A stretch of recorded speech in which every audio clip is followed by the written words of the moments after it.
والصلاة والسلام على من لا نبي بعده. أما بعد فأعوذ بالله من الشيطان الرجيم. بسم الله الرحمن الرحيم. اقرأ باسم ربك الذي خلق خلق الإنسان من علق. وقال النبي صلى الله عليه وسلم خيركم من تعلم القرآن وعلمه، او كما قال النبي صلی اللہ علیہ وسلم. جیت جاتا اگر وہ جنگ تو غازی ہوتا، جیت جاتا اگر وہ جنگ تو غازی ہوتا، اور سر کٹا دیتا تو اللہ بھی راضی ہوتا. اور کون مسجدوں کی طرف نظر اٹھا کر دیکھتا اگر ہر مسلمان 5 وقت کا نمازی ہوتا، اور وہ معزز کے زمانے میں مسلمان ہوتا، اور وہ معزز کے زمانے میں مسلمان ہو کر ہم خوار ہوئے تاریخ قرآن ہو کر، اور نہ ہو محتاج کیوں اسلام دنیا بھر کے نہ ہو محتاج کیوں اسلام دنیا بھر کے دینوں میں، وہاں مذہب کتابوں میں، یہاں قرآن سینوں میں. ایک مرتبہ درود شریف ہے. اللہم صلی علی سیدنا محمد وعلی سیدنا محمد. دیکھیں جو پردے کے پیچھے ماں بہنیں بیٹھی ہوئی ہیں، وہ یہ سمجھتی ہیں کہ دیکھیں پروگرام کیسا ہوتا، سننے کے لیے سے نہیں آئی. سننے کے لیے سے اگر آتی تو غور سے سنتی. یہ تمام حضرات جو بیٹھے ہوئے ہیں، ان میں سے کوئی اس وقت میں بات نہیں کر رہا. میں آپ کے سامنے تقریر خطاب کے لیے نہیں بیٹھا ہوں. آپ حضرات چوکنا رہیں گے. آپ سے کچھ سوال کروں گا اور آپ کو کچھ معلومات حاصل ہوگی. آپ کے سامنے بہت ہی عمدہ اچھی تقریر حضرت مولانا سلمان صاحب نے آپ کے سامنے پیش کی. میں آپ کا جانا پہچانا ہوں اور آپ کافی مرتبہ سن بھی چکے ہیں اور جانتے بھی ہیں کیسا آپ پسند کرتے ہیں، کیسا کیا ہے. بہرحال اتنی محبت الفت ہے اس گاؤں سے، کیونکہ ہمارے اوپر بھی کافی احسانات ہیں. میں نے پڑھا بھی اور پڑھانے کا بھی موقع نصیب ہوا آپ لوگوں کی محبتوں کے صدقے میں. قرآن پاک کے ہمارے اوپر کتنے حق ہیں کوئی جانتا ہے؟ قرآن پاک کے ہمارے اوپر کتنے حق ہیں؟ مفسرین نے قرآن پاک کے ہمارے اوپر 5 حق رکھے. کتنے حق رکھے؟ کتنے حق رکھے بھائی؟ 5 حق ہیں. سب سے پہلے یہ ہے کہ اس قرآن پاک کے اوپر ایمان لایا جائے. یہ اللہ کی کتاب ہے، اس کے بعد کوئی کتاب نہیں آئے گی. اس کتاب کی حفاظت کی ذمہ داری اللہ نے لی ہے. کوئی دنیا کی کائنات اس کو مٹا نہیں سکتی. میں شعر میں کہا کرتا ہوں، مٹانا اس کو دنیا سے کوئی آسان تھوڑی ہے. مٹانا اس کو دنیا سے کوئی آسان تھوڑی ہے. سنو یارو، کسی انسان کا کلام تھوڑی ہے. کتابیں آج بھی موجود ہیں بے انتہا دنیا میں، لیکن قرآن سے بڑھ کر کسی کی اعلیٰ شان تھوڑی ہے. قرآن کو کوئی مٹا نہیں سکتا. آپ دیکھیے اسٹیج پر علماء کرام بھی موجود ہیں اور حفاظ کرام بھی موجود ہیں. آپ یہ جانتے ہیں کہ قرآن سینوں میں ہے؟ ارے بتاؤ کتنا لوگ جانتے ہو؟ تو کچھ بول ہی نہیں رہے بھائی. ہمارے والد صاحب کہا کرتے تم سے اچھا تو وہ ربڑ کا ببوا سٹی بوائے تو کرتے ہوتا ہے کہ نہیں ہوتا؟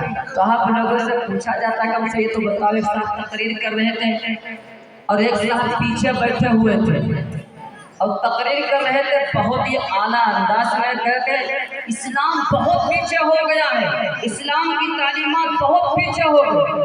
ان صاحب کا نام اسلام تھا، تھوڑا آگے چلے گئے. پھر کہا اسلام بہت پیچھے ہو گیا ہے، اسلام کی تعلیمات پیچھے. وہ صاحب تھوڑا اور چلے آئے، ان کا نام اسلام تھا. اور تقریر کرنے والے قاری صاحب سوچ رہے تھے کہ اسلام کی تعلیمات صحیح سے سن نہیں رہے تھے. چوتھی مرتبہ کا تو اسٹیج پر آگے کا ہمارے پیچھے کا ہے پڑے ہم تو بہت پیچھے بیٹھے. سمجھ رہے ہو یہ ہوتا ہے معاملہ نہ سننے اور سننے کا. ایک مرتبہ تقریر ہو رہی تھی, شاید لوگوں کا انداز ہوتا کہتے ہیں کہو سبحان اللہ سبحان اللہ, فائدہ ہوتا ہے. ایک مرتبہ لڑکا کہنے لگا بہت اللہ, لڑکا بس کرو بھیا بہت اللہ نہیں اللہ ہے. بتائیے ہے کہ نہیں؟ اپنا ایک ہے ہمارا عقیدہ. تو قرآن کے مفسرین نے ہمارے اوپر 5 حق رکھے ہیں. حق 5 بتلائے ہیں قرآن پاک. نمبر 1 ایمان لانا, یہ اللہ کی کتاب ہے, منزل من اللہ ہے, اس کو کوئی مٹا نہیں سکتا, اس کے کوئی زبر زیر کو ہٹا نہیں سکتا, اس کے برابر کوئی لا نہیں سکتا. نمبر 1 ایمان لانا. نمبر 2 اس کو پڑھنا, یہ قرآن کا حق ہے, اس کو پڑھا جائے. نمبر 3 یہ ہے کہ اس پر عمل کیا جائے, اس پر عمل کیا جائے. نمبر 4 اس پر غور فکر کیا جائے. یہ اللہ کا کلام ہے, یہ اللہ کا کلام ہم سے کیا کہتا ہے, ہمارے پر کیا حقوق بنتے ہیں. 5ویں نمبر پر اس کی تعلیمات کو پورے عالم میں پہنچانا. مفسرین نے 5 حق رکھے ہیں. دیکھیے ہمارا جسم ہے, یہ ہمارا پورا جو جسم ہے وہ 2 چیزوں سے بنا ہے. کتنی چیزوں سے بھائی؟ ہمارے استاد محترم بھی تشریف فرما ہے یہاں پر. میں شام میں بیعدبی سمجھتا ہوں لیکن آپ کے سامنے کچھ سبق سنائے دیتا ہوں. انسان کے اندر صرف 2 چیزیں ہیں. میں نے بہت بڑے شیخ الحدیث اور شیخ التفسیر سے سنا تھا ایک بات کہ انسان کے اندر 2 چیزیں, ایک جسم ہے ایک روح ہے. اس کے علاوہ کوئی چیز ہے بتائیے؟ ایک جسم ہے ایک روح ہے. لیکن ہمارا جسم پہلے ہے, ہماری روح پہلے بتاتا ہے. ہماری روح پہلے ہے. عالم ارواح میں ہم سب سے انس لیا گیا تھا, ایک عہد لیا تھا. اس عہد کے اندر ہم نے کہا تھا کہ قالوا بلا, کہ آپ ہی ہمارے رب. ہم سب کے روحوں نے کہا تھا, ہمارے جسم نہیں تھے, کیونکہ شکل میں جو مفسرین نے لکھا ہے وہ ہماری جسم تھے. لیکن جب ہم اس دنیا پر آئے تو دنیا پر ماں کے پیٹ میں ہمارا پہلے جسم بنا ہے, اس کے بعد اس کے اندر روح آئی. تو ہماری پہلے روح تھی, بالکل بعد میں جسم آیا. اس جسم سے ہماری جب روح ملی ہے تو 2 چیزوں سے مل کر کے انسان تیار ہوا. بالکل ایسے ہی ایک کائنات پوری موجود تھی, قرآن پہلے موجود تھا. قرآن سے بعد جو جتنی کتابیں دنیا میں آتی رہی سب سے آخر میں اللہ کا کلام آیا. جیسے ہمارا جسم ہے اس میں ایک روح ہے, بالکل کائنات کے اندر ہر چیز موجود تھی پہلے, لیکن بعد میں جو قرآن آیا, قرآن اور پوری کائنات کے اندر ہے. جیسے ہمارے جسم سے روح نکل جاتی ہے, ہمارا جسم بیکار ہو جاتا, بالکل قیامت کے قریب ایسا ہوگا. یہ پوری کائنات ایک جسم کی طرح ہے, قرآن ایک روح کی طرح ہے.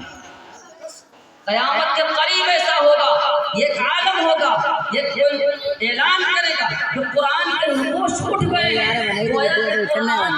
روح تھی وہ چلی گئی, جیسے ہماری روح چلی جاتی, ہمارا جسم بچتا ہے. ہمارے جسم کی کوئی وقات نہیں, جو مٹی سے ہمارا جسم بنا ہے یہ مٹی میں رکھ دیا جاتا. بالکل ایسے پوری کائنات کے اندر جو چیزیں بھی ہیں ان تمام چیزوں کی روح قرآن پاک ہے. جب قرآن پاک قیامت کی سے پہلے اٹھا لیا جائے گا تو صرف کائنات باقی رہے گی. تو کائنات کی اللہ تبارک و تعالیٰ کی کوئی ضرورت نہیں. کیوں؟ جب اللہ کا کلام ہی نہیں ہے. ہمیں ضرورت ہے قرآن مقدس کے حق کو پہچانا جائے, قرآن پاک پر عمل کیا جائے. آج دنیا کے اندر چاہے جتنا بڑا کام کر لے, چاہے ڈاکٹر بنے, MBBS بنے, جو کچھ بھی بنے, لیکن کسی پر بشارت نہیں. بشارت اگر اللہ کے نبی نے دی ہے تو یہ کہا ہے خیرکم من تعلم القرآن وعلمہ, کہ تم میں سب سے بہتر وہ انسان ہے جو قرآن کو پڑھتا ہے اور پڑھاتا ہے. چاہے لاکھوں ڈگریاں حاصل کر لے, چاہے کروڑ پتی ہو جائے, چاہے ارب پتی ہو جائے, کسی کے بارے میں اللہ نے اعلان نہیں کیا. اعلان اس کے لیے کیا ہے جو اپنی بوری پھٹی پر بیٹھا ہوا, پھٹی بوری پر بیٹھا ہوا قرآن پڑھ رہا ہے, پڑھا رہا ہے. وہی لوگ ہیں جو قرآن کو پڑھتے ہیں. اس قرآن کی برکت سے اللہ ان کے درجات کو بلند کرتا ہے. جو قرآن کو چھوڑتا ہے اللہ تبارک اس سے منہ موڑ لیتا ہے. اس نے کیا خوب کہا تھا معزز کے زمانے میں مسلمان ہوگا اور ہم خاطر تاریخ قرآن. اللہ کے نبی کا فرمان لن تضلوا ما تمسكتم بهما كتاب اللہ. تم جب تک گمراہ نہیں ہوگے، جب تک قرآن پاک کو اور اللہ کی سنتوں کو مضبوطی سے تھامے رہوگے، گمراہ نہیں ہو سکتے. اور یہ دونوں چیزیں ہمارے عالم سے چھوٹ گئی، جس کا نتیجہ یہ ہوا کہ آج دنیا کے اندر ہم ذلیل و خوار ہو گئے. لہذا ہمیں چاہیے ہم اپنا تعلق اللہ سے جوڑیں، اللہ کے کلام سے جوڑیں، اللہ کے ماننے والوں سے جوڑیں. جسم کا کوئی حصہ نہیں ایسا جس کا کوئی نہ کوئی کام ہو. ہماری آنکھیں ہیں، آنکھوں کا کام دیکھنا ہے. ہمارا ہاتھ ہے، ہاتھ کا کام پکڑنا ہے. ہماری زبان ہے، زبان کا کام بولنا ہے. ہمارا کان ہے، کان کا کام سننا ہے. پھر دماغ کا کام ہے، پھر ہمارا دل ہے، دل کا کام ہے محبت. اللہ سے محبت کرے گا، اللہ کے نام سے محبت کرے گا. یہ اسی لیے بنایا گیا تاکہ ایک اللہ سے دل لگایا جائے. اللہ تبارک و تعالیٰ کی جب دل میں محبت آتی ہے تو ایک محبت نکل جاتی ہے. جیسے انسان دو موجود ہو، ایک شریف ہو، ایک شریف ہو، ایک برا ہو، ایک نیک ہو.